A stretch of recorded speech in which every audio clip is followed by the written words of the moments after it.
What's up, Throttlers? Aristotle Full Throttle here, and come hell or high water, I'm gonna do a review. I don't know what it is about movies that take place in Texas that make you want to talk like that, but they do.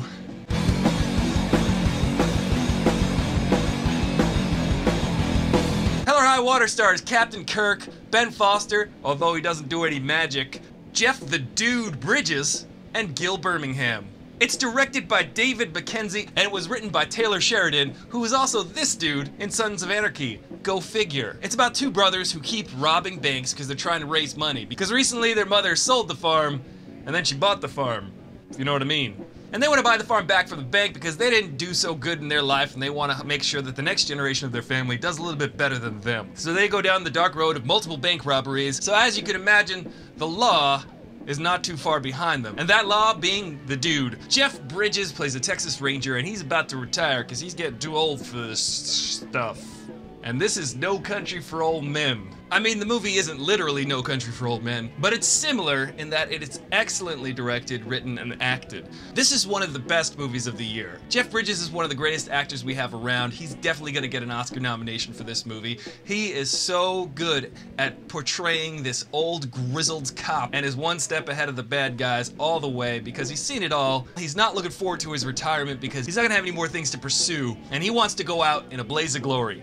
And I can't emphasize enough how good the writing and the acting is in this movie. The relationship between Chris Pine and his brother Ben Foster is so real. You can really feel the bond that they have. There's a lot of great monologues in this movie that are just so gripping, and as far as I've seen, this is Chris Pine's best work to date. When you have actors like this sharing the screen, they will challenge each other, and you can see that they're bringing out these really good performances in each other. And what I liked most about this movie is that it is well directed. The very first scene is about 3 to 5 minutes long, and it does an excellent job of establishing the setting, the characters, what's happening, where we are, how it feels, and how it's gonna go down. It starts out very funny and very goofy and lighthearted, and you're kind of sympathizing with the bank robbers, but you're also sympathizing with the cops who are in pursuit of them. You want the cops to catch them, but ironically at the same time you kind of want the bad guys to get away and complete their goal. So it's a really well-designed conflict that goes on, and every single scene building up to the climax of the movie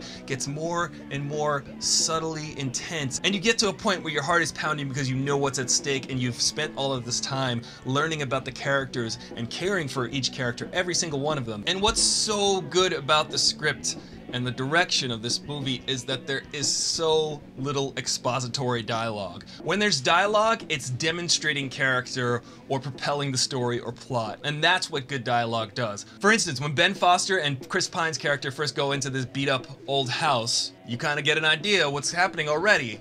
And you see they're behind a door, and Ben Foster says to Chris Pine, "Was she in the bed very long?" And then he pushes open a door and you see an empty hospital bed inside someone's home. So you immediately know it was their mother who died of some ailment. They didn't literally have to say, "Mom died of such and such at this time." You just knew that she died recently and she had some ailment, and it was their mother, and they didn't even have to say any of that. That's what good storytelling is. That's what good dialogue is. Jeff Bridges' character represents the older generation and pokes fun at his partner for being half Native American, half Mexican. You get a sense that these guys grew up with a lot of stereotypes, and with his performance, Gil Birmingham really brings a weight to the overarching message that there's a real racial and class divide in the United States. But when they poke fun at each other, you really get a sense that they do care about each other and that they would put their life down on the line. Texas itself is as big a character in this movie as anything else. It is very Texan. If you've ever been to Texas, just remember, the stars at night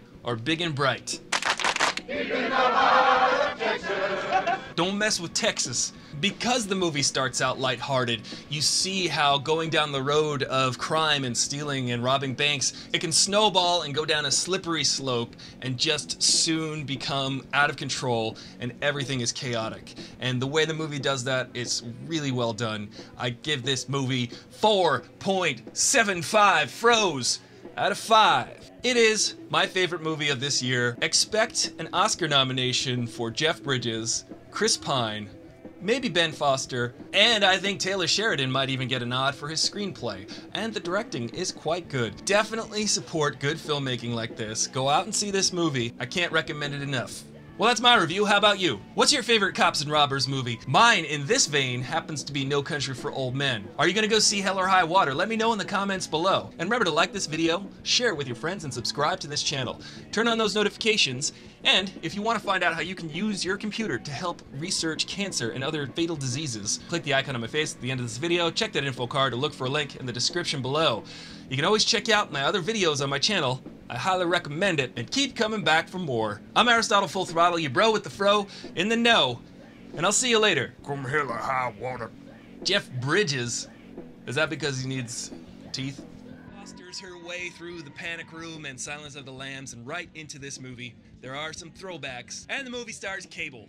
I mean, Stephen Lang. Although he should be Cable. He looks like Cable. These three young punks go around breaking into rich people's homes, stealing a bunch of junk, and making off like bandits in Detroit. Why is it...